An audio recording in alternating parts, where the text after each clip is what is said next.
네, 오늘은 요한복음 35탄이고요. 제목은 가늠한 여자라는 제목입니다. 요한복음 8장 1절에서 11절 말씀 보도록 하겠습니다. 요한복음 8장 1절에서 11절 말씀 보겠습니다. 예수는 감난산으로 가시니라. 아침에 다시 성전으로 들어오니 백성이 다 나오는지라. 앉으사 그들을 가르치시더니 서기관들과 바리새인들이 음행 중에 잡힌 여자를 끌고 와서 가운데 세우고 예수께 말하되 선생이여 이 여자가 간음하다가 현장에서 잡혔나이다. 모세는 율법에 이러한 여자를 돌로 치라 명하였거니와 선생은 어떻게 말하겠나이까. 그들이 이렇게 말함은 고발할 조건을 얻고자 하여 예수를 시험하미로라. 예수께서 몸을 굽히사 손가락으로 땅에 쓰시니 그들이 묻기를 마지 아니하는지라. 이래 일어나 이르시되 너희 중에 죄 없는 자가 먼저 돌로 치라 하시고 다시 몸을 굽혀 손가락으로 땅에 쓰시니 그들이 이 말씀을 듣고 양심의 가책을 느껴 어른으로 시작하여 젊은이까지 하나씩 나가고 오직 예수와 그 가운데 섰는 여자만 남았더라. 예수께서 일어나사 여자 외에 아무도 없는 것을 보시고 이르시되 여자여 너를 고발하던 그들이 어디 있느냐. 너를 정죄한 자가 없느냐. 대답하되 주여 없나이다. 예수께서 이르시되 나도 너를 정죄하지 아니하노니 가서 다시는 죄를 범하지 말라 하시니라. 아멘. 네. 오늘 말씀은 너무도 이제 유명한 교회 다니지 않는 사람들도 다 알고 있는 그런 굉장히 유명한 말씀이죠. 그래서 오늘 본문 말씀을 말씀드리기 전에 그 사본학이라는 게 있어요. 그걸 조금 이제 좀 설명을 드리고 넘어가야 될 것 같은데 왜 그러냐면 여러분이 가진 성경에 보면 오늘 본문이 이제 7장 53절부터 11절까지 가로가 쳐져 있을 거예요. 가로가 아마 처음 보신 분도 있을 거고 가로가 왜 있지? 네, 이렇게 처음 보신 분도 있을 건데 이유는 제가 몇 번 말씀드린 적이 있어요. 그래서 그 이유는 간단하게 고대 사본에는 없는데 조금 나중된 사본에는 있는 경우예요. 그랬는데 물론 나중 사본에 없으면 고대 사본에 없으면 그건 성경 아니잖아요. 그러면 보통 그런 경우는 그냥 없음 이렇게 기록을 해요. 그런데 오늘 본문은 있잖아요. 있어요. 있는데 그 대신 가로가 쳐져 있어요. 그러니까 이거는 어떤 경우냐면 정확하게는 몰라요. 이게 본문에 진짜 있었는지 없었는지 정확하게는 몰라요. 그런데 지극히 성경적일 경우에 이게 성경이라는 게 이렇게 한 테마로 묶여져 있잖아요. 그런데 이게 따로 떨어져 다닐 경우가 있어요. 왜냐하면 보관을 잘못하거나 어떤 무슨 문제가 있을 때 따로 이렇게 떨어져 나가는 경우가 있어요. 그래서 정답은 모릅니다. 성경 원본은요, 한 장도 남아있지 않아요. 한쪽도 남아있지 않아요. 성경 원본은. 그러니까 요한이 직접 기록한 요한복음의 원본은요, 없어요. 네, 발견되지 않습니다. 그뿐만 아니라 모든 성경의 원본은 단 한 장도 발견되지 않았어요. 그러니까 그거가 발견되면 안 된다 그랬어요. 그거 발견되면 사람들은 그거를 우상으로 여겨요. 그래서 그 성경 원본을 가지고 이렇게 꼬깃꼬깃 말아서 팬티 속에다 넣고 다녀. 그러면 이제 재수가 있을 거다. 뭐 이런 식으로 우리는 생각하기 때문에 성경 원본은 일부러 하나님께서 아무도 찾지 못하게 다 없애신 거예요. 그래서 사본들만 남아 있어요. 그래서 어떤 학자들은 오늘 본문의 말씀을 보면서 처음부터 없었던 내용이기 때문에 나중에 후대 사람이 추가한 걸로 봐서 이건 성경 아니다. 그래서 성경에서 빼버려야 한다라고 주장하기도 해요. 그런데 저는 그 주장에 동의하지 않습니다. 중요한 것은 이 간음한 여자 사건이 실제로 있었던 사건이냐 아니면 후대 사람이 그냥 지어낸 사건이냐, 그게 중요하잖아요. 그냥 지어낸 사건이냐. 그래서 후대 사람들이 나중에 꾸며낸 얘기라면 당연히 빼버려야 되는 게 맞습니다. 그런데 많은 그 신학자들 그리고 사본학을 공부하고 있는 많은 신학자들은 이구동성으로 이 사건은 예수님이 실제로 있었던 사건이고 실제로 경험한 사건임을 그냥 뭐 이렇게 뭐 다른 문서들이나 이런 거를 통해서 충분히 증명해낼 수 있는 내용이에요. 그러니까 절대로 본 사건은 없는 얘기를 후대 사람이 지어낸 사건이 아니라는 거죠.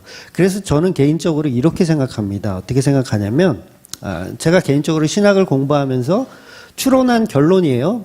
지극히 개인적인 겁니다. 그러니까 요한복음의 원본은 없지만 저는 분명히 이게 본문에 있었다고 봐요. 그러니까 물론 요게 지금 8장 앞에 요 들어가는 요 위치가 맞는지는 정확히는 모르겠어요. 그건 아닌 것 같기도 해요. 왜냐하면 이 말씀의 12장부터 보면 다시 설전이 계속 이어지거든요. 그런데 다 떠나갔다 했고 설전이 계속 이어지면 뭔가 문맥이 안 맞아요. 그래서 그 자리는 아닐 수 있겠지만 저는 개인적으로는 요한이 기록한 성경이 맞다라고 보는 거예요. 그 이유가 뭐냐면 그거를 이제 저는 개인적으로 성경의 자증력이라고 믿거든요. 성경의 자증력. 그러니까 우리 인간이 성경을 훼손하려고 아무리 해도 성경은 성경 스스로가 말씀을 지켜낸다는 거예요. 그래서 그 성경이 번역을 하는 데 있어서 약간의 오류는 있지만 복음을 전하는 데는 전혀 부족함이 없다는 거예요. 그래서 성경 종류가 많잖아요. 뭐 개역 개정, 새번역 성경, 뭐 우리말 성경, 뭐 쉬운 성경 종류가 많아서 번역은 약간씩 다를 수 있겠지만 그 모든 성경들이 예수 그리스도를 증명하는 데는 별 무리가 없다라는 거예요. 이게 성경의 자증력이라고 하는 거예요. 스스로가 말씀을 지켜낼 수 있는 능력. 그래서 어떤 이단들은 킹 제임스 버전은 없음이 없어요. 거기는 다 있어요. 없음이 없어요.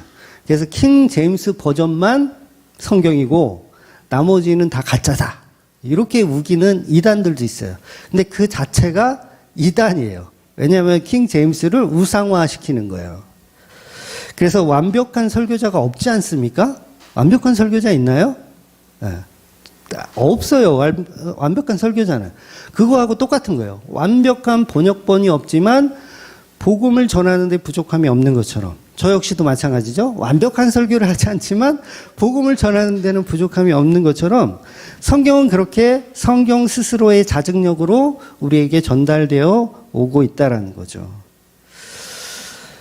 그래서 번역에 오류가 조금씩 있을지라도 복음을 전하는 데는 아무런 지장이 없다는 거예요. 제가 왜 이런 주장을 하냐면 고대 사본을 기록하던 그 당시 고대 사본이라 그래봤자 고대 그러면 굉장히 오래된 것 같은데 아니에요. 1세기 2세기를 얘기하는 거예요. 고대 사본이라 그러면 1세기 2세기 때는 여러분 지금 우리가 갖고 있는 가늠한 여자의 이미지하고 1세대 2세대의 그 세기의 이미지하고 똑같을까요? 전혀 달라요. 저와 여러분은 이 여자의 가늠한 여자의 이미지를 어떻게 생각하고 계십니까? 아마 10명 중에 9명은 청순 가련형이요. 이렇게 얘기할걸요? 그렇지 않아요? 아닌가요? 저만 그렇게 생각하나요? 남자들만 그런가? 남자들은 거의 99명은 청순 가련형. 왠지 좀 안아주고 싶은, 왠지 보호해주고 싶은 그런 여자로 생각해요. 동의하시죠? 남자 동의를 안 해. 그런데 반대로 그런 이미지 아니다. 나는 이렇게 생각한다. 막 껌을 짝짝 씹으면서 아씨 재수없게 나 오늘 또 걸렸네. 나를 왜 이렇게 끌고 왔어? 아씨 딴 때는 그냥 넘어가 주더니 오늘은 또 유난히 지랄들이야. 껌을 짝짝 씹으면서 꿇어앉지도 않아. 그냥 서 있어. 정말 나 왜 그러지? 이런 태도로 일관한 이미지라고 생각하는 사람은 아마 현대인들 중에는 없을 거예요. 한 100명 중에 1명 있을까? 없을 거예요. 그런데 대한민국 문화는 100% 전자죠. 청순 가련형으로 봐요. 그런데 고대 사본을 기록하던 당시에는 사람들의 이미지가 후자 쪽이었어요. 굉장히 싸가지 없고 죄 지은 죽어 마땅한 존재로 보는 게 1세기, 2세기 사람들의 이미지였어요. 한 예로 오늘 본문의 9장을 보면 이 여자가 꿇어 엎드려 있나요? 아니면 서 있나요? 꿇어 엎드려 있어요? 서 있어요? 9장을 보면 서 있다고 표현하고 있어요. 서 있어요. 왜 영화 같은 데서 보면은 막 꿇어 엎드려서 막 이렇게 얼굴도 못 들고 막 이런 이미지였는데 성경을 보니까 서 있네요. 이 여자가. 왜 서 있지? 어른으로 시작하여 젊은이까지 하나씩 나가고 오직 예수와 그 가운데 섰는 여자만 남았더라예요. 그리고 세번역 성경도 보면 조금 더 정확하게 표현해요. 여자가 서 있다라고 아예 대놓고 그렇게 써놨어요. 그러니까 느낌 자체가 우리가 상상하는 그 느낌하고는 조금 다른 이미지인 거예요. 그래서 제가 원어를 한번 찾아봤어요. 원어에는 서 있는 내용이 있을까? 있을까요? 없을까요? 원어에는 없어요. 다행히 원어에는 서 있다라는 표현이 없어요. 그런데 왜 다른 성경들이 이렇게 서 있다라는 표현을 써서 일부러 집어넣었죠? 없는데? 원어에는 없는데? 그게 뭐냐면 번역하는 사람의 이미지예요. 번역하는 사람이 저 여자를 굉장히 이렇게 도도하고 나쁜 여자로 보고 싶으면 서 있다라고 표현하는 거고, 청순 가련형으로 보면 막 질질 끌려오는 그런 불쌍한 막 그런 여자로 표현하더라는 거죠. 이게 바로 사번학의 큰 오류예요. 번역을 하는 사람이 자기가 생각하는 이미지로 번역을 하는 거예요. 그래서 이걸 뭐 너무 깊이 들어가면 시간이 너무 오래 걸리니까 빨리 본문을 우리가 들어가야 되는데, 이 사번학에 있어서 그 당시는 지금처럼 막 우리는 성경 조금이라도 1.1핵이라도 막 잘못 쓰면 막 큰일 날 것 같고 막 그러잖아요. 근데 1세기, 2세기 때는 아직 성경으로 이게 정리가 되기 이전이에요. 그러니까 권위를 갖기 이전이에요. 이거는 성경이고 이거는 아니고 이런 권위를 우리는 지금 갖고 있잖아요. 성경이 완성되면서 66권이 딱 권위를 갖고 있어요. 그런데 1세기, 2세기는 그 권위를 만들어가는 과정이었기 때문에 난 이 얘기는 난 너무 싫어. 어떻게 예수님이 이렇게 더럽고 추한 이 여자를 용서하고 품어줄 수가 있지? 난 이거 도저히 나 이거 번역 못하겠어. 라는 마음에서 빼버리는 거예요. 그러니까 빼버렸는데 성경이니까 마음대로 빼면 안 되잖아요. 그러니까 따로 놔둔 거야. 따로 놔둔 거야. 그러니까 간음한 여자 이 테마만 요한복음에서 벗어나서 따로 돌아다니는 거예요. 근데 후대 사람들이 보니까 이것도 성경인데 얘는 왜 이렇게 혼자 돌아다니지? 얘도 어딘가 집어넣어야 될 것 같아. 사복음서 안에 들어가야 될 것 같은데 어디가 적당할까 찾다가 찾은 곳이 요한복음 8장 앞이라는 거예요. 그래서 거기다 집어넣은 거예요. 추론입니다. 이거 결론이 아니에요. 제가 신학을 공부해서 내린 추론이에요. 그래서 그 당시 사람들은 우리가 갖고 있던 이미지하고는 전혀 다른 이미지. 가늠한 여자는 용서할 수 있다 없다? 용서할 수 없다요. 그래서 초대교회 사람들은 아직도 율법에 이게 몸에 배어 있었어요. 그래서 할례 문제를 가지고 싸워요, 안 싸워요? 싸우잖아요. 사도 바울한테도 막 뭐라 그러고. 할례 문제 가지고도. 아직도 그게 거북한 거예요. 율법을 안 지킨다는 게 거북한 거야. 간음한 여자를 살려준다는 이 자체를 1세기, 2세기 사람들은 이거는 용납할 수가 없는 거예요. 그래서 초대교회 신학자 중에 이제 오리겐이라든가 터툴리안이라는 사람들이 있어요. 그런 사람들은 아주 그냥 대놓고 간음은 회개조차 할 수 없는 아주 중죄한 범죄다. 이렇게 가르쳤어요. 초대교회에 있던 그 신학자들도 그렇게 가르쳤어요. 그러니까 충분히 본문에서 빠질 만한 이유가 됐었던 거죠. 그래서 고대 사본에서 잠깐 빠져 있다가 후대 사람들이 보니까 이거는 왜 성경에서 왜 떨어져 나와 있지? 집어넣어야겠다라고 해서 집어넣은 게 오늘 본문이에요. 그러니까 오늘 본문은 성경입니까? 성경 아닙니까? 네, 성경이에요. 중요한 건 정말 있었던 일이고 예수님께서 용서해 주셨던 사건이라는 거야. 그래서 오늘 본문을 이제 구체적으로 이제 보도록 하겠습니다. 오늘은 이제 한 여인이 등장을 하죠. 성경이 이 여자에 대해서 많은 정보를 제공하지 않아요. 그래서 아까 말씀드린 대로 이미지가 서로 다 다르죠. 그러니까 간음하다 잡히면 돌 맞아 죽는 것을 이스라엘 여자 중에 모르는 여자는 없어요. 다 알아요. 그런 무서운 법에 살고 있는 이 여자가 일부러 나는 쾌락이 너무 좋아서 나는 즐기는 게 너무 좋아가지고 막 유부남이란 유부남은 다 꼬시고 다녀. 걸리면 이건 사형인데 돌 맞아 죽는데 그럴 만한 이스라엘 여자가 있었을까라는 거예요. 없어요. 그건 불가능한 거예요. 지금의 대한민국이라면 모르겠어요. 약간 나사 하나 빠진 애들은 그럴 수 있다고 봐요. 그런데 이스라엘 당시에는 그럴 여자가 있다라는 건 거의 불가능한 거예요. 그렇다면 이 여자는 자기가 원치 않은 상황에 빠져 있는 존재라는 거죠. 아마도 이 여자는 아주 어려운 삶, 힘든 삶을 살아가고 있었던 여자일 거예요.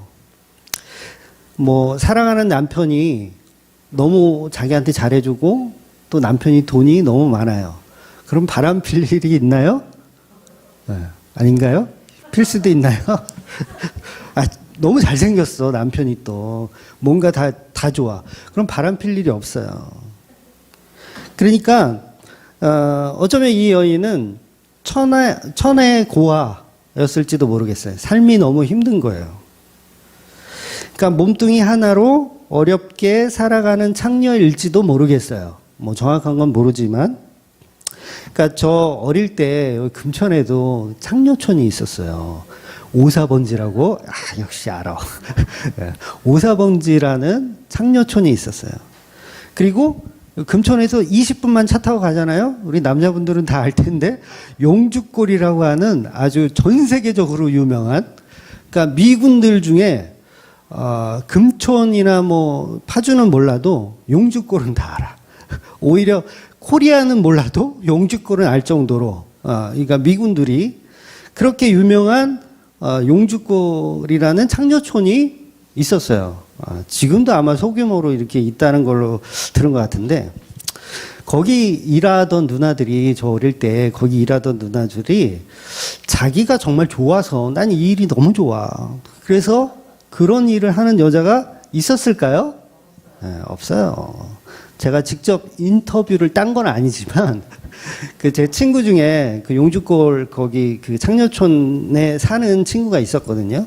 그래서 아버지가 뭐 그에 관련된 일을 하셨는지 아마 그럴 거예요. 그래서 그런 인터뷰들을 많이 이렇게 간접적으로 들었는데 좋아서 일하는 사람 한 명도 없어요. 그 누나들은 인생이 다 그렇게 된 거야. 어떻게 하다 보니까. 전부 불쌍한 인생들인 거죠.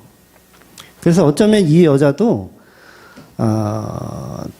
그런 집안에서 태어난 거야. 뭐 예를 들면 술주정뱅이 아버지가 맨날 때리고, 그래서 어쩔 수 없이 시골에서 지금 서울로 도망쳐 온 거예요. 그러니까 살아갈 희망도 없고 용기도 없고 하루하루 죽을 용기가 없어서 막 이 목을 맬 노끈을 매일같이 주섬주섬 어루만지며 언제 갈까 그러면서 힘든 생활을 해 나가고 있을지 모르겠어요. 그러니까 이 여인이 할 수 있는 거라곤 뭐 남의 집 허드렛 일을 한다든가, 뭐 그것도 아니면 얼굴은 좀 반반하니까 남자들이 큰 돈을 준다고 하니 뭐 남자들의 욕정을 좀 풀어주고 돈을 좀 챙기는 그런 일들을 몇 밤을 고생하면서 했을지도 모르겠어요. 그러니까 큰 돈을 주니까 뭐 사회적으로 도덕적으로 좀 이렇게 권위 있는 뭐 바리새인들이라든가 서기관들이 제안을 하니까 그렇게 넘어갈 수도 있는 거죠. 결국 이 여자는 자기의 삶을 자포자기했을 수도 있다라는 거죠. 더 이상 희망이 없는 여자예요. 제가 이 여자를 굉장히 포장해 주는 것 같지만 여러분, 성도들의 삶이 다 이와 같다라는 거예요.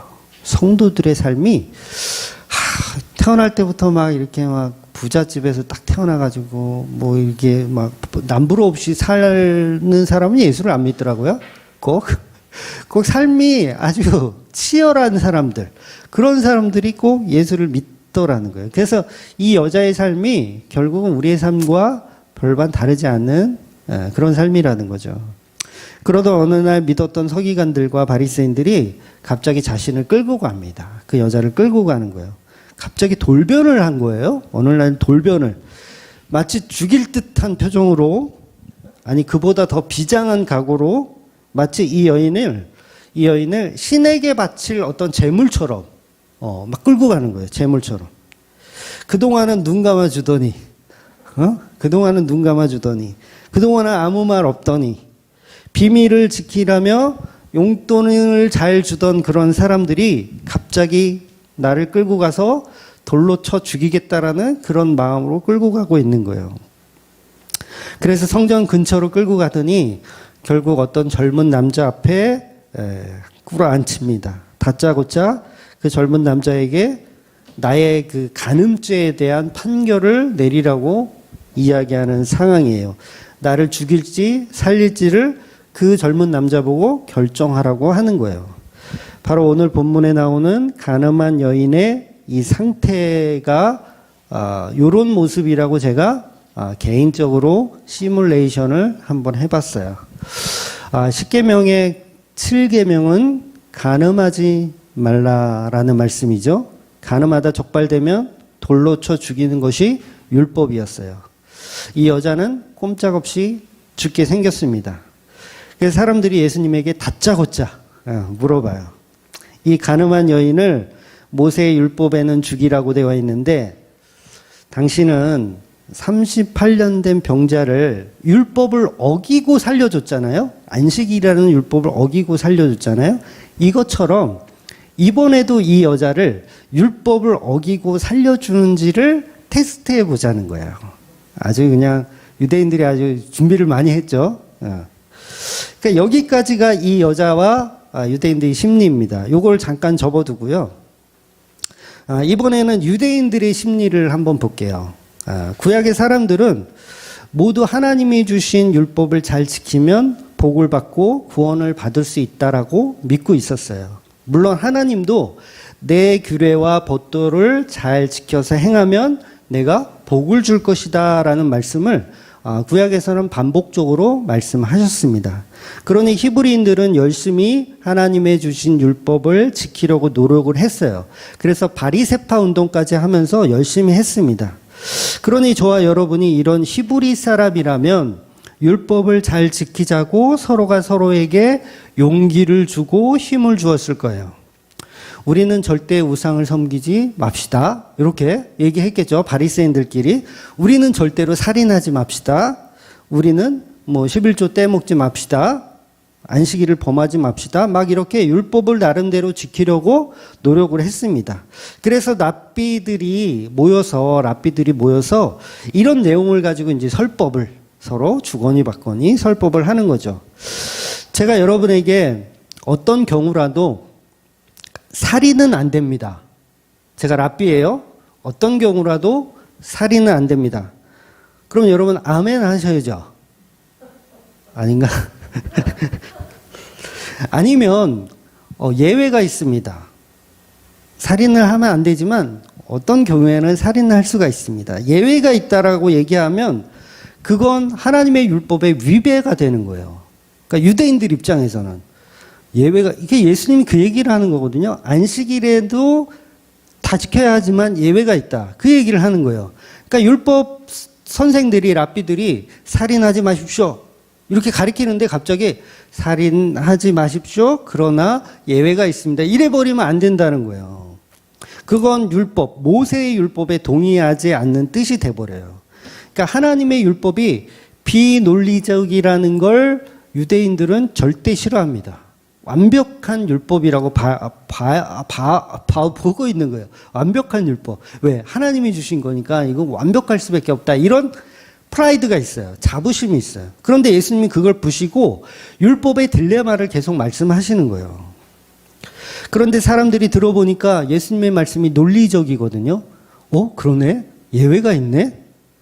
왜냐하면 실제로 율법에서는요, 예외가 있었어요. 근데 바리새인들은 그 예외를 안 듣고 안 가리킨 거예요. 안 보고 안 가리킨 거예요. 다만 유대인들의 관심은 그 예외에 관해서는 관심이 없어요. 왜냐하면 내가 율법을 지켜서 나를 드러내야 되니까 예외 같은 거는 볼 필요가 없죠. 하나라도 더 지켜서 나의 훌륭함을 자랑해야 되는데 예외가 자꾸 있어버리면 그거 곤란해지는 거예요. 그래서 목사들이 그러잖아요. 그냥 믿어. 그냥 믿어. 무조건. 목사 말이라면 무조건 믿어. 그러니까 요새 교인들하고 똑같죠? 바리새인들도 그거예요. 그냥 믿어. 씨, 무슨 예외가 어딨어. 무조건 믿어. 살인하지 말라 그러면 살인하지 마. 예외가 어딨어. 그런데 율법에 예외가 있다라는 걸 들어버리면 이제 막 돌아버리는 거죠. 우리가 출애굽기 강의 때 22장인가 할 때 봤지만 밤중에 도둑이 들어요. 그러면 집주인이 정당방위로 그 도둑을 때려서 죽여요. 죄가 있어요, 없어요? 죄가 없어요. 밤중에 들어오는 도둑을 때려 죽이면 죄가 없어요. 근데 정당방위예요. 일부러 때려 죽인 게 아니라. 근데 낮에 들어오는 도둑을 때려 죽이면 안 돼요. 그러면 죄가 있어요. 그렇다면 살인하지 말라는 그 말에도 이미 예외가 있음을 율법에서는 다 명시를 해놓은 거예요. 그러니까 예수님이 성경에 없는 얘기 하시는 분이 아니잖아요. 성경에 있는 얘기를 하시는 분이세요. 저도요, 만약 우리 집에 만약에 그 연쇄살인범이 탈출해가지고 우리 집에 왔다. 그래서 막 우리 가족들을 막 해치려고 한다. 죄송하지만 저는 그 연쇄살인범을 제가 죽일 것 같아요. 네? 죽여야 돼요. 농담 아니고 저는 연쇄살인범이 우리 집에 와서 우리 아이들과 아내를 막 이렇게 해치려고 하면 저는 율법이고 나발이고 목사고 뭐 지랄이고 저는 칼을 들고 내 가족을 지키기 위해서 그 놈을 죽일 거예요. 물론 현실에선 제가 죽겠죠. 현실에선 제가 죽겠죠. 네. 이렇게 율법에는 살인하지 말라는 율법이 있지만 항상 예외라는 게 있다라는 거예요. 그래서 그 부분을 예수님이 7장에서 계속 말씀하고 있었던 거고 지금 오늘 본문은 그 예외를 부시기 위해서 유대인들이 준비한 하나의 시험, 하나의 이벤트였던 거죠. 이렇게 율법에는 살인하지 말라는 말도 있지만 예외가 있다라는 걸 우리는 기억해야 됩니다. 그러니까 지금 유대인들은 7장에서는 이제 한 방 먹었잖아요. 예수님한테 한 방 먹었어요. 안식일과 할례에 대한 딜레마 때문에 한 방을 먹었어요. 유대인들은 반박을 못했어요. 심지어는 경비병들까지 입이 딱 벌어졌어. 와, 이런 해석은 내가 본 적이 없어.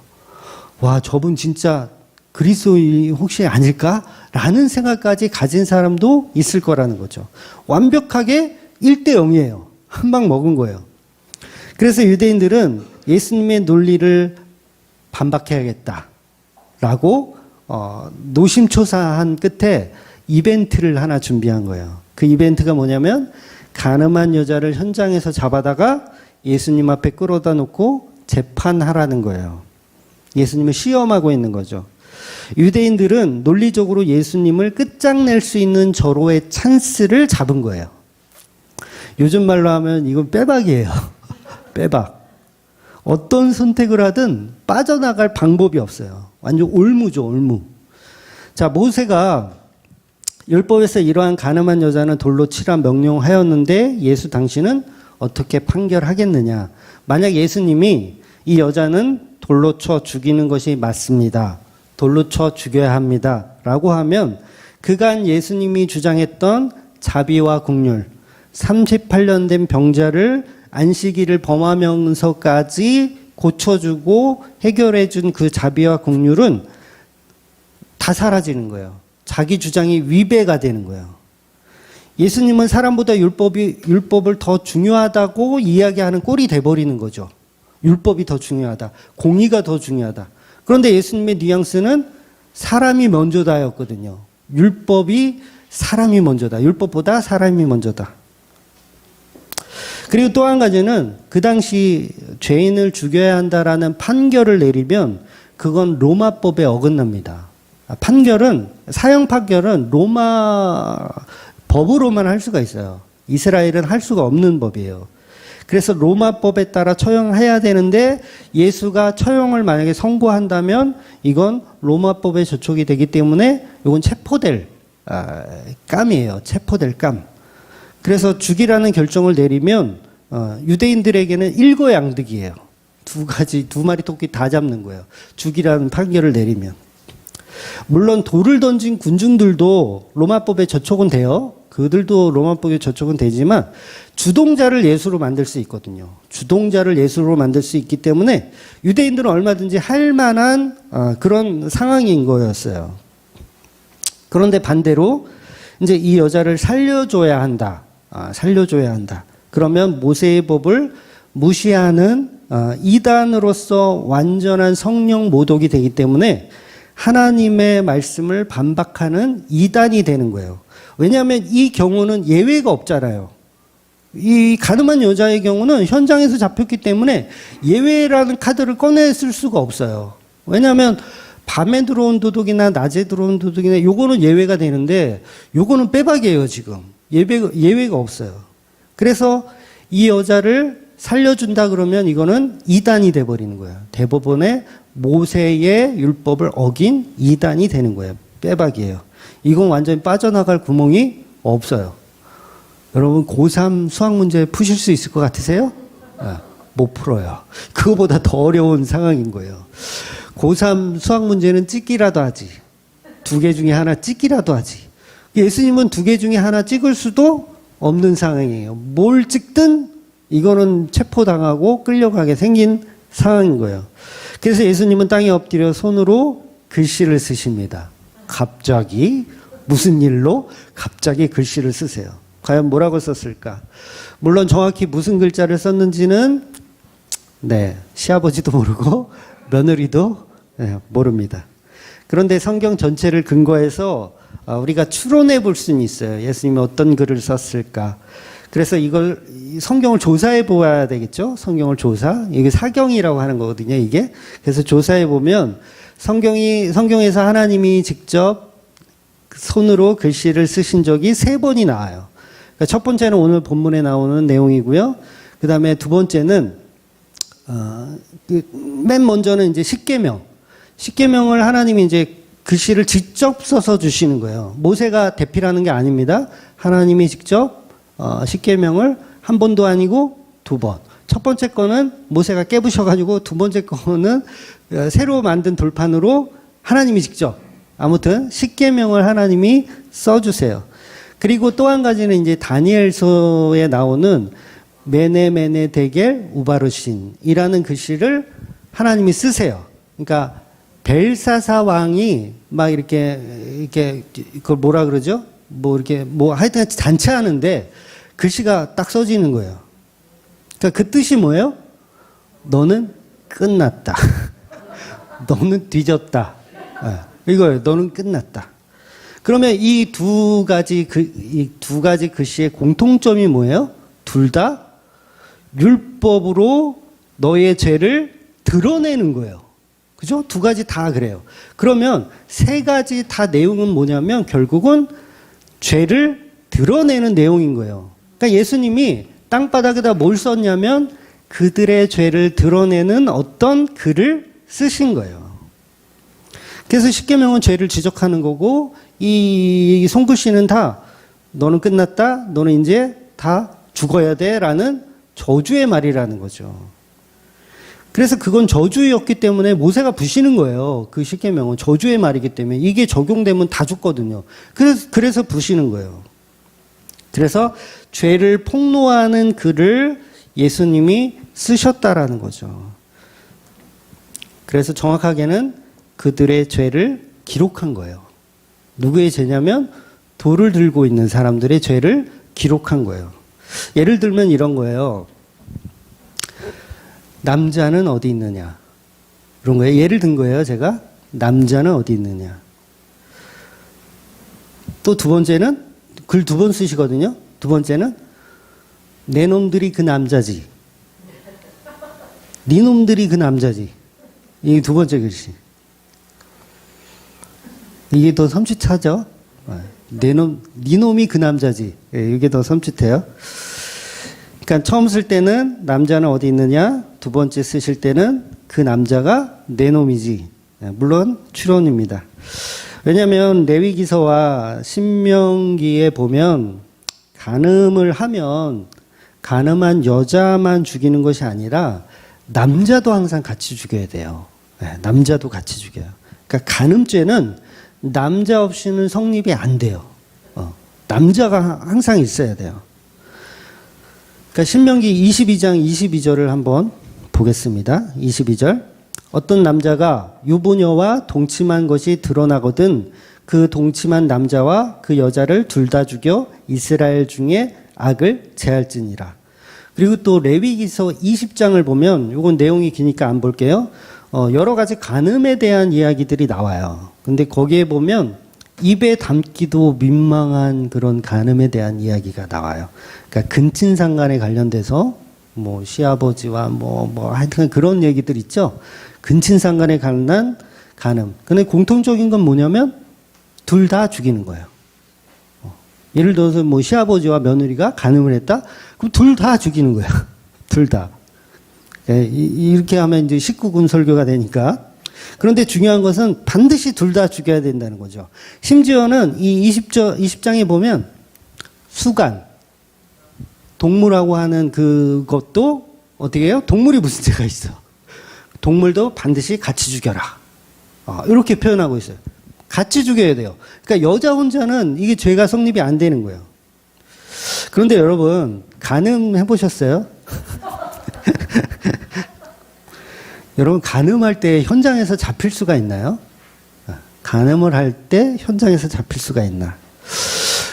요즘처럼 뭐 CCTV가 있다든가 아니면 미리 쟤는 간음할 것 같으니까 내가 미행을 한번 해야겠다. 이렇게 해가지고 미행을 해서 이렇게 발견낼 수는 있겠죠.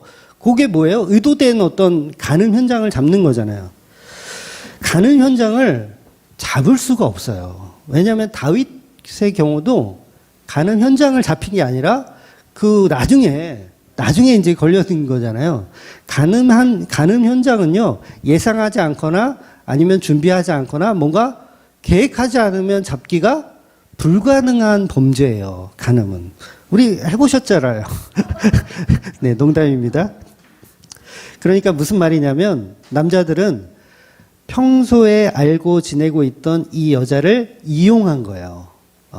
현장을 만들어 놓고 이 여자를 충분히 준비시킨 여자라는 걸 우리는 신빙성을 높여서 볼 수가 있어요. 왜냐하면 성경이 그 정황들을 다 이야기하고 있죠. 간음한 여자를 현장에서 잡아왔다는 얘기는 미리 미행을 했거나 아니면 남자를 어떤 캐릭터를 만들어서 준비했다라는 상황인 거예요. 안 그러면 간음 현장은 현장에서 잡는 게 불가능합니다. 한마디로 함정수사를 한 거예요. 예수님은 이들의 계략에 이 여자를 이용해서 예수님 자신을 잡기 위한 어떤 덫을 놨구나라는 걸 예수님이 알고 계셔요? 몰라요? 이미 알고 계세요. 예수님은 이미 요것들 봐라. 요것들이 나를 이렇게 걸려 넘어지게 하려고 준비를 했구나라는 걸 알아요.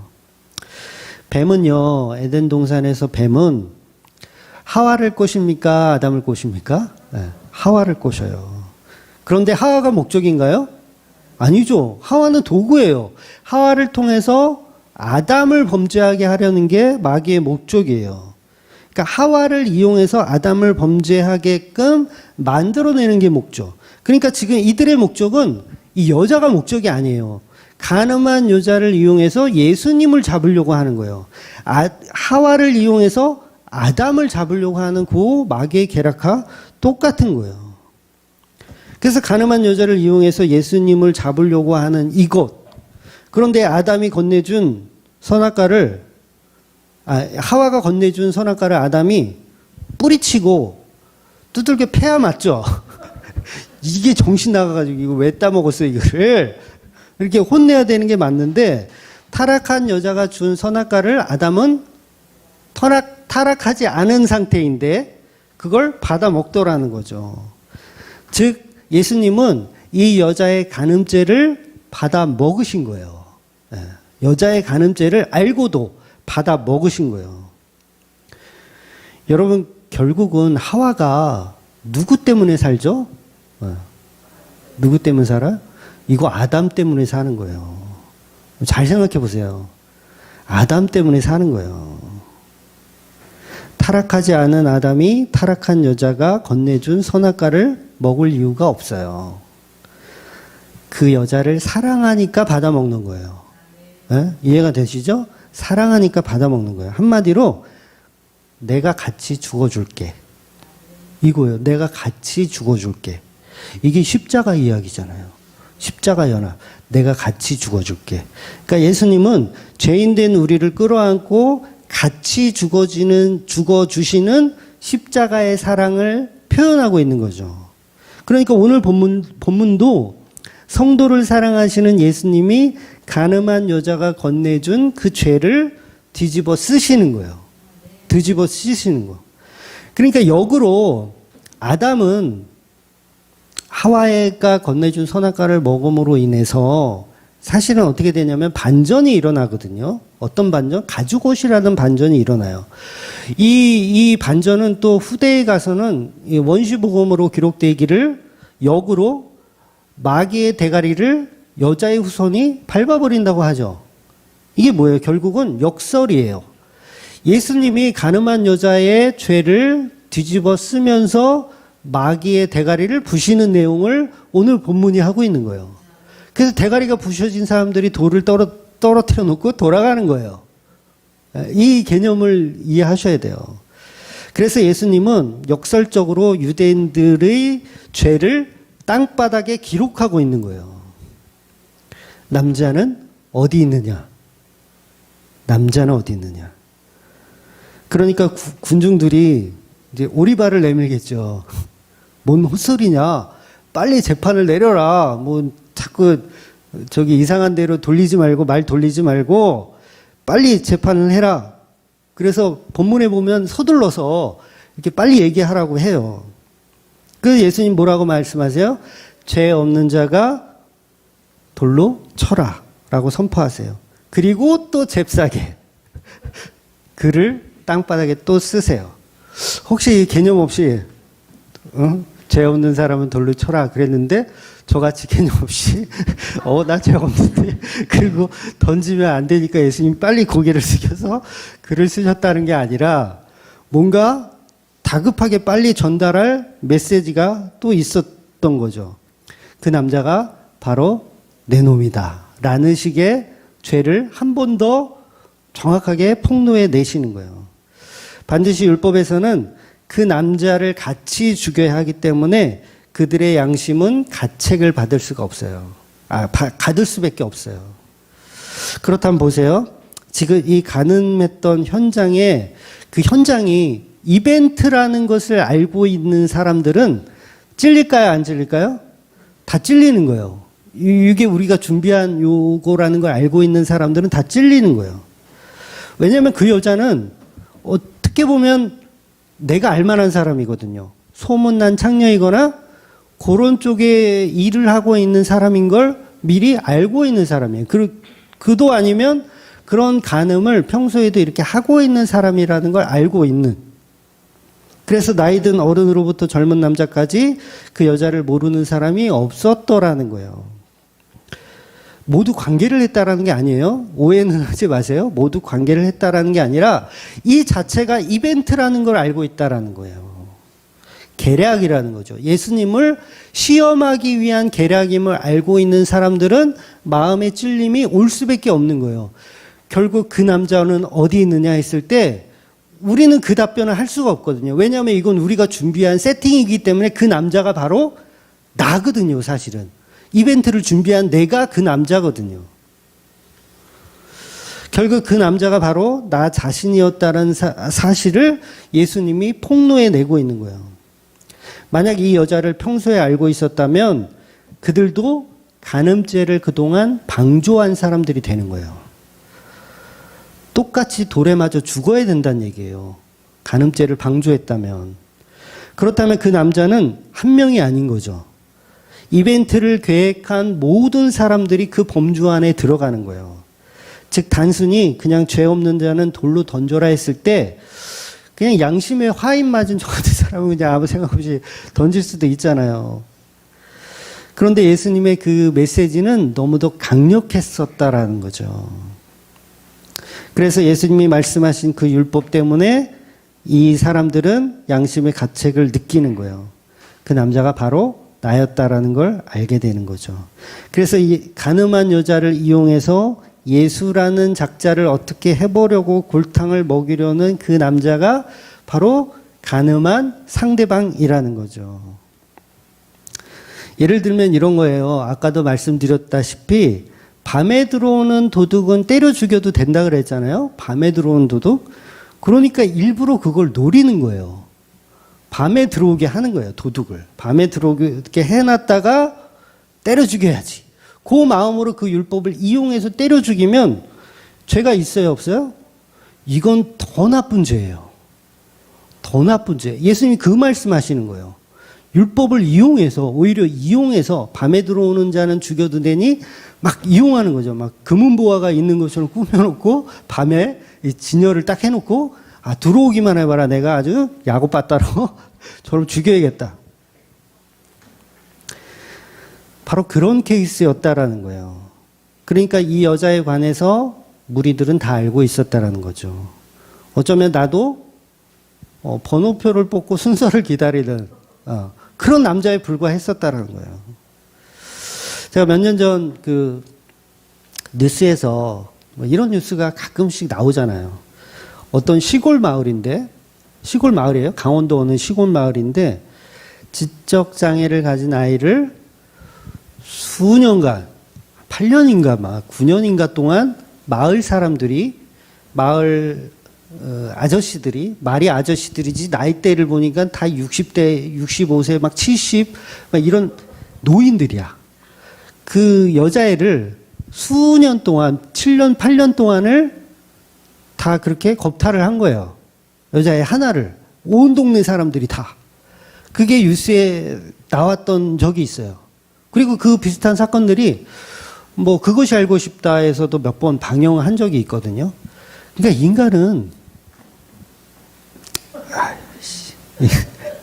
인간은 어쩔 수가 없는 거예요. 그러니까 증거가 있어서 처벌받은 사람만 뭐 7명인가 8명인가 그러고 그게 사실 증명해내기가 어렵잖아요. 그거는 성폭행 이런 거는 막 3년 전에 성폭행한 거를 어떻게 증명할 거예요. 그러니까 이거는 뭐 그 수를 뭐 몇 명이 그랬는지 이거는 알 수가 없는 거죠.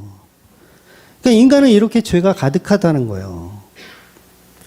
여러분 구약에서 어떤 사람이 하나님을 막 저주해요. 구약에서 하나님을 막 욕하는 사람이 있어. 그러면 그 사람 때려 죽여야 되죠. 하나님 막 욕하는 사람이 있어. 그런데 문제는 그 하나님을 저주하는 소리를 옆에서 들은 사람. 저 사람이 막 하나님을 막 여호와는 막 이렇게 욕해. 근데 그걸 내가 들었어. 들은 사람 죄가 있어요, 없어요? 이거 애매하죠? 애매하죠? 성경은 들은 사람도 죄가 있다라고 봐요. 그래서 어떻게 해야 되냐면 정결 예식을 한다든가 아니면 그 저주받은 그 사람을 때려 죽일 때 내가 그 사람한테 안수를 해야 돼요. 내가 저주의 말을 들었잖아요. 내 귀로. 범죄를 저질렀기 때문에 요거를 씻어야 돼요. 그러기 위해서는 그 자를, 저주받은 자를 때려 죽일 때 내가 안수를 하고 때려 죽여야 돼. 그래야 나는 이제 무관한 사람이 되는 거예요. 그러니까 레위기서 한번 볼게요. 레위기서 24장 14절 볼게요. 그 저주한 사람을 진영 밖으로 끌어내어 그것을 들은 모든 사람들이 그들의 손을 그의 머리에 얹게 하고 온 회중이 돌로 그를 칠지니라. 그렇죠? 제가 한 얘기가 아니라 성경에 있는 얘기예요. 내가 저주의 소리를 들으면 그것도 죄이기 때문에 반드시 저주받아 죽는 자에게 안수를 하고 내 죄를 씻어야 돼요. 그렇다면 지금 이벤트를 준비해서 이 여자를 돌로 쳐서 죽인다면 나도 죄가 있는 거예요. 이 이벤트를 알고 있기 때문에. 그럼 어떻게 해야 돼요? 그 머리에 안수를 하고 때려 죽여야 돼요. 그러면 이 안수를 하는 이 순간에 뭐가 돼요? 내가 계획한 놈이 되죠. 이 딜레마예요. 그러니까 유대인들 입장에서는 안수해서 때려 죽여야 되는데 안수를 하자니 들통이 나고 그냥 때려 죽이자니 내 죄가 그대로 남고 이 딜레마를 예수님이 다시 유대인들에게 던져준 거예요. 놀랍죠? 와, 예수님의 해악이라고 표현할 수도 없어요. 이거는 신적 영역이에요, 그냥.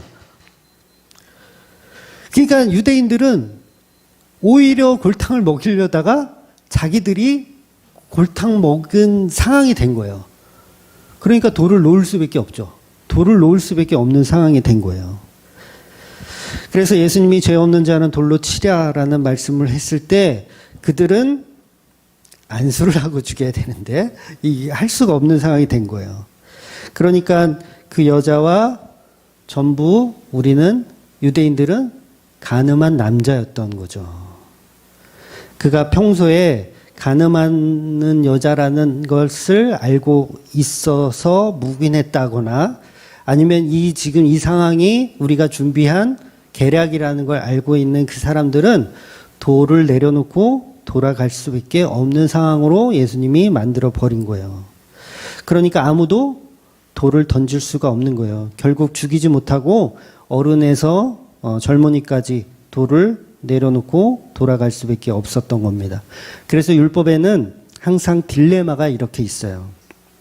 여러분, 율법에서 사람이 사람을 돌로 쳐 죽이면 됩니까? 안 됩니까? 사람이 사람을 돌로 쳐 죽이면. 그러니까 이게 애매한 건데 어쩔 때는 막 죄를 범한 사람이 있으면 돌로 때려 죽여라. 그래 놓고 어디서는 사람을 돌로 쳐 죽이면 안 된다. 뭐 이렇게 표현해요. 그 부분 한번 볼게요. 레위기서 24장 16절 17절입니다. 한번 볼게요. 여호와의 이름을 모독하면 그를 반드시 죽일지니 온 회중이 돌로 그를 칠 것이니라. 거류민이든지 본토인이든지 여호와의 이름을 모독하면 그를 죽일지니라. 17절 사람을 쳐 죽인 자는 반드시 죽일 것이요. 뭐예요 이거? 이게 지금 짜집게 한 게 아니에요 제가. 그대로 지금 16절 17절이에요. 그러면 이 얘기는 무슨 얘기냐면 16절은 돌로 쳐 죽이라고 하고 17절은 사람을 쳐 죽인 자는 반드시 죽일 거라고 하잖아요. 이런 율법의 딜레마를 던져주면서 뭐냐면 17절은 무슨 얘기를 하고 싶은 거냐면 정당방위를 제외한다는 얘기예요. 정당방위를 제외하고 돌로 쳐서 죽이면 안 된다는 거예요. 그러니까 내가 살인하면 안 된다는 얘기죠. 그러니까 오늘 본문이 이 사람들이 가지고 있는 지금 이 딜레마가 바로 이런 거예요. 자기도 죄인이라면 17절이 적용이 된다는 얘기예요. 이해가 되세요? 내가 사람을 돌로 쳐 죽이면 안 된다고 했잖아요. 근데 예외가 있어. 죽어 마땅한 자를 죽이면 돼. 그런데 이 실형을 하는 이 사형을 집행하는 내가 죄가 있어야 된다, 없어야 된다? 없어야지 죽일 수 있는 거예요. 근데 오늘 이 현장에서는 이 유대인들이 죄가 있어요, 없어요? 있잖아요. 왜냐하면 이 이벤트를 다 준비했고 간음한 여자를 준비했고 예수님이 골탕 먹이려는 밤에 들어오는 애를 기다렸다가 때려잡을 생각을 갖고 있으니까 나는 죄인이 있는 거예요. 죄가 있는 거예요. 그러니까 이 죄가 있는 나는 이 여자를 때려 죽일 만한 권한이 없죠. 큰일 나요. 이 여자 죽이면 나도 똑같이 죽임을 당해야 되는 상황이 되는 거예요. 그래서 이 이벤트를 준비한 모든 사람들이 여자를 죽일 수가 없는 거예요. 예수님의 말씀이 이렇게 놀랍고 단호하고 돌파력이 있었던 거예요. 그래서 많은 사람들은 그 말을 듣고 양심의 가책을 느껴 하나씩 돌을 내려놓고 자기가 죄가 있는 자니 나는 이걸 할 만한 자격 없음을 알고 돌아가게 되는 거예요. 물론 이건 회개라고는 할 수 없어요. 물론 이제 그 유대인들 중에서도 나중에 예수님을 정말 믿는 사람들이 있었겠지만 지금 이 당시는 회개라기 보기에는 좀 그렇고 양심의 가책을 받았다라고 보는 거예요. 결국은 나도 공범이구나. 간음한 여자와 나도 공범이구나. 그러니까 예수님이 아주 정확하게 정곡을 찔렀어요. 단 한 사람도요, 음란의 욕정에서 벗어날 수 있다 없다? 없어요. 혹 그런 사람이 있으면 이미 돌을 내려놨을 거예요. 이해가 되세요? 이미 그런 사람이 있으면 내려놨을 거예요. 이렇게 양심의 가책을 느낀 사람들은 하나둘씩 모두가 떠나갑니다. 그리고 예수님은 이 여자에게 말씀하세요. 여자여, 너를 고발하던 그들이 어디 있느냐? 너를 정죄한 자가 없느냐? 대답하되 주여 없나이다. 예수께서 이르시되 나도 너를 정죄하지 아니하노니 가서 다시는 죄를 범하지 말라 하시니라. 여러분, 이게 구원입니다. 이게 구원이고 이게 십자가의 연합이에요. 신부된 교회가 신랑 되신 예수님을 만나는 장면이에요. 그래서 저와 여러분은 예수님의 은혜를 알고 예수님의 그 십자가의 연합을 알고 내 죄를 도말하심을 알고 사는 거예요. 그래서 나를 더 이상 정죄하지도 않고요. 그렇다고 정죄하지도 않고 그렇다고 나는 이제 죄가 없으니 그냥 마음대로 이제 간음 더 해도 되겠구나라고 해도 안 되는 거예요. 그래서 죄가 없다라는 말이 아니라 죄를 덮어주시는 거예요. 덮어주시는 거예요. 그러니까 하와는 선악과를 먹은 죽어 마땅한 죄인인데 그걸 덮어주는 거예요. 아담이. 같이 죽자. 이렇게 덮어주시는 거예요. 그래서 마귀가 하는 정죄에 뭐가 되어주시는 거예요? 방패가 되어주시는 거예요. 방패가. 나의 방패가 되어주시는 거예요.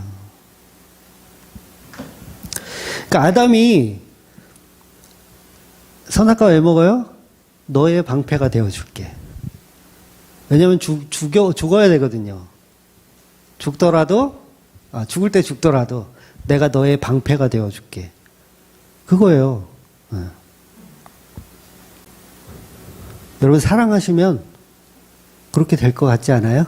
네. 사랑하시면 그렇게 돼요. 제 아내가 선악과를 먹는다면 저도 선악과를 먹을 것 같아요. 네. 제 아내의 방패가 되어줘야 되거든요. 그게 예수님이에요. 그게 예수님. 오늘 본문의 예수님. 그러니 우리는 남편의 그 사랑을 알고 있다면 이제 남편이 바뀐 거잖아요. 남편의 사랑을 확증했잖아요. 그런데 우리 인간들은 죄인이라서 서로 욕하죠. 또 전현이 먹으라 그래가지고 내가 먹었다고 이렇게 되잖아요. 죄가 없어지는 게 아니에요. 우린 여전히 죄인이라는 거예요. 그러니까 예수님이 우리를 위하여 십자가에 죽으셨음에도 불구하고 우리는 계속 죄에 노출되어 있어요. 그래서 예수님 마지막 멘트가 뭐예요? 다시는 죄를 짓지 마라 말씀하시는 거예요. 다시는 선악과를 먹지 마라 이렇게 말씀하시는 거예요. 그래서 성도가 짓는 죄가 뭡니까? 성도가 되었어. 근데 성도가 짓는 죄, 그건 뭐냐면 은혜를 모르고 사는 거예요. 예수님의 사랑을 모르고 사는 거예요. 그게 성도가 짓는 죄예요. 이 간음한 여인이 예수님의 사랑을 알았다, 품었다, 느꼈다. 더 이상 간음을 할까요? 저는 못한다고 봐요. 네, 못한다고 봐요. 그러니까 우리가 십자가 복음을 알면 지식적으로 사실 너무 충만해져가지고 막 이상한 소리를 할 때가 있잖아요. 영지주의적으로. 제가 사석에서도 자주 말씀드리는 거지만 본질적으로는 우리가 예수님을 우리가 사랑하는 건 아니잖아요. 예수님이 우리를 사랑하시는 거예요. 그리고 예수님이 우리를 동행해 주시는 거예요. 그거 맞아요. 그거 틀렸다는 얘기가 아니에요. 그게 본질이에요. 아주 베이스예요. 그게 기초입니다. 그런데 예수님의 그 사랑을 신부된 교회가 알았다면 우리도 예수님과 동행하는 거예요. 우리도 동행하는 겁니다. 그래서 가끔 그런 얘기 하잖아요. 예수님이 우리를 붙드는 거지 우리가 예수님 붙드는 거 아니라고 그러면서 그런 얘기도 조차 못하게 하는 그런 사람들이 있어요. 우리가 어떻게 예수님을 사랑하냐고 그 얘기조차 못하게 하는 여러분 그 영지주의 이단이에요. 제가 노골적으로 얘기할게요. 그냥 영지주의 이단입니다. 우리가 예수님의 십자가를 붙듭시다. 예수님의 보혈에만 의지합시다. 그러면 막 우리가 뭔가를 해내는 것 같아서 그거 못하게 하잖아요. 그 자체가 영지주의 이단이에요. 여러분 교회는 예수님의 사랑을 받은 교회는요. 예수님을 사랑하는 존재로 만들어가는 거예요. 그러니까 우리가 예수님을 사랑해야 되고 우리가 십자가를 붙들어야 되는 게 받는 거예요. 성경이 다 그 얘기 하거든요. 성경이 다 그 얘기 해요. 자기는 십자가 보혈을 믿으니 죄가 없고 난 죄가 없으니 나는 그냥 막 살아도 된다. 간음 더해도 되고 어차피 구원은 한번 받으면 그냥 끝이니까 막 살아도 된다. 어차피 영은 더러운 건데 뭐. 아니 영이 아니라 육은 더러운 건데 뭐. 이렇게 우기는 게 영지주의 이단이에요. 그렇게 얘기하는 사람들 있잖아요. 나는 막 살아도 된다. 예수님 보혈의 은혜를 받았으니까. 내가 예수님 사랑하는 게 아니라 예수님이 나를 사랑하는 거니까 나는 그냥 계속 막 살아도 돼.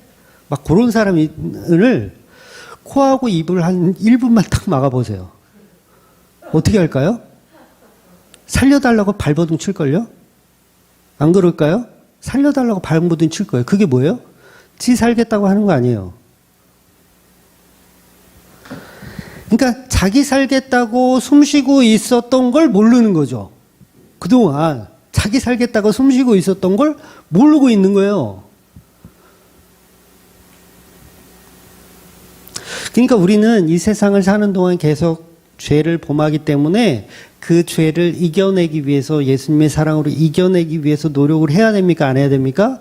노력을 해야 되는 거예요. 노력 안 해도 된다 그런 건 100% 영지주의 이단이에요. 그러니까 제가 이런 얘기를 왜 하냐면 복음주의 진영에서도 그런 류의 주장을 너무 이렇게 막 지식적으로 우월감에 차가지고 우리가 예수님을 사랑한 것이 아니고 예수님이 우리를 사랑한 거야. 끝. 막 살아. 막 이렇게 해버리는 사람들이 간혹 있더라고요. 근데 성경은 그렇게 얘기하지 않습니다. 물론 그 말이 틀렸다라는 건 아니에요. 틀린 건 아니에요. 본질적으로는 맞지만 결과적으로는 그건 이단이라는 거예요. 이단이 뭐가 이단입니까? 앞에는 다 비슷한데 끝에 가서 엉뚱한 소리 하면 이단인 거예요. 그러니까 간음한 여인에게 예수님이 오늘 구원해 주시고 이제는 내가 너를 구원했으니 앞으로는 네 마음대로 막 살아도 돼. 괜찮아. 내가 또 찾아올게. 내가 또 용서해 줄게. 그냥 막 살아. 또 간음 좋아하잖아. 음란함 좋아하잖아. 막 살아. 내가 또 구원해 줄게. 요게 이단이라고요. 요게. 그러니까 이런 유의 사람들이 초대교회 안에 가득했어요. 요한복음 왜 누구를 겨냥한다 그랬어요? 영지주의 이단. 교회 안에 그런 은혜를 방종하는 자들을 똑바로 가리키기 위해서 이 기록들이 있는 거예요. 즉 성령으로 인해 그 지식으로 인해서 자기는 다른 존재가 되었다고 본인은 성령 받았기 때문에 다른 존재가 되었다고. 그래서 죄를 지어도 상관없다라는 식으로 지적 우월성을 드러내는 게 바로 영지주의적 이단이라는 거예요. 본질적으로는 그 말이 맞지만 우리가 예수님 앞에 계속 끌려가는 게 맞습니다. 예수님의 사랑으로 우리가 계속 끌려가요. 그건 맞아요. 그러나 우리는 이 땅을 사는 동안 여전히 죄인이기 때문에 의에 이를 수가 없는 존재이기 때문에 간음한 여자의 삶처럼 우리는 내 노력과 내 힘으로 계속 영적 싸움을 싸워가면서 살아가야 돼요. 여러분 이 여자가 용서를 받았지만 이제 뭐 먹고 살 거예요? 그동안은 화대라도 받으면서 살았는데 이젠 뭐 어떡할 거예요? 그럼 뭐예요? 영적 싸움이 필요한 거예요 이제는. 내가 남의 일 허드렛 일을 하더라도 참아내야지. 견뎌야지. 하면서 견디는 삶을 이제는 살아야 돼요. 이거는 은혜가 오히려 나를 더 힘들게 해요. 그동안은 그래도 간음하면서 먹고 살만 했는데 예수님 만나고부터 아, 내 인생은 이제는 이거 어떻게 되는 거야, 이게. 그러니까 우리 인간은요, 죄와 싸워야 돼요, 계속. 그러니까 우리가 사는 이 세상은 우리가 지켜낼 것을 지켜내야 할 충분한 이유가 있는 삶을 살아야 된다는 거죠. 그러니까 십자가를 붙들고 사세요라는 말이 잘못된 말이 아닌 거예요. 우리는 그렇게 붙들고 살아야 돼요. 이건 율법적인 어떤 강조를 하는 얘기가 아니라 죄인인 우리가 당연히 들어야 할 말들이에요. 다시는 죄를 범하지 말아라. 우린 당연히 들어야 돼요. 왜냐하면 또 하고 싶거든요. 좀 편하게 간음하면서 편하게 살고 싶거든요. 그래서 예수님은 목숨을 내어주신 그 여자에게 다시는 죄를 범하지 말라고 말씀하시는 거예요. 그래서 우리는 날마다 죄와 싸워 나가야 합니다. 그러니 이 가늠한 여자는 죄가 생각날 때마다 십자가만 붙들고 살아가야 하는 거예요. 죄가 생각날 때마다 아, 예수님이 나를 구원해 주신 그 은혜 내가 기억해야지. 그러니 우리는 예수님의 사랑을 알아도 늘 바람피는 자리에 놓여져 있는 거예요. 그래서 성경은 이구동성으로 신앙은 방종하는 것이 아니다 라고 이야기하는 거예요. 그래서 예수님의 몸된 교회는 서로 사랑하라 반복적으로 말씀하시는 거예요. 죄와 싸워라. 물론 다시 말씀드리지만 본질적으로 우리가 하나님을 사랑하는 게 아니라 하나님이 먼저 우리를 사랑하지만 우리도 그 사랑을 배워서 연합되는 거예요. 배워서 연합되는 거. 그래서 은혜 받은 자들의 행동은 죄인으로 살아가지 않는 거예요. 이기는 거예요. 제가 간증했죠? 저 목사가 아니었으면요. 저도 어떻게 됐을지 모르겠어요. 그러니까 성경이 계속 말씀 보세요. 예배하세요. 서로 사랑하세요. 모이기를 힘쓰세요. 찬양하세요. 막 이런 잔소리를 우리는 들어야 돼요? 안 들어야 돼요? 들어야 돼요. 왜 그걸 율법이라고 생각하세요? 이런 말로 설교하면 무슨 행위를 또 강조한다고 막 이런 사람들이 있는데 그런 사람들이 혹시 자기가 영지주의자는 아닌지를 점검해 보셔야 된다는 거예요. 그래서 초대교회에 있었던 영지주의적 지적 우월감으로 그 수준이 굉장히 높았잖아요. 은혜를 남용하는 자들이에요, 그들은. 그래서 시간이 좀 갔지만 우리 유다서를 한번 읽고 우리 마무리할게요. 유다서 1장 3절하고 4절 세번역 성경으로 제가 한번 읽어드릴게요. 사랑하는 여러분, 나는 여러분에게 우리가 함께 나눈 구원에 관해서 편지를 써 보내려고 여러 가지로 애써 준비해 왔는데 이제 여러분에게 간곡한 권고의 편지를 쓸 필요가 생겼습니다. 그것은 성도들에게 한 번 결정으로 전해진 그 믿음을 지키기 위하여 여러분이 힘써 싸우라는 것입니다. 어떤 침입자들이 여러분 가운데 몰래 들어왔기 때문입니다. 어떤 침입자들이란 얘기는 영지주의자들이에요. 그러니까 은혜 있으면 막 살아도 된다라고 말하는 그런 침입자들이 들어왔기 때문에 그들은 옛날부터 정죄를 받기로 미리 기록된 자들입니다. 그들은 경건하지 못한 자들로서 우리 하나님의 은혜를 남용해서 방종한 생활을 하고 오직 한 분이신 통치자요 우리의 주님이신 예수 그리스도를 부인하는 자들입니다. 예수 그리스도를 부인하는 자들이래요. 나는 이제 은혜 받았으니 죄를 막 짓고 막 살아도 돼 라고 얘기하는 사람은 예수를 믿는 사람들이 아니고 자기가 갖고 있는 지식, 은혜 받은 사람은 구원받는다, 막 살아도 된다라는 그 지식을 믿는 사람들이지 예수를 믿는 사람들이 아니라는 거예요.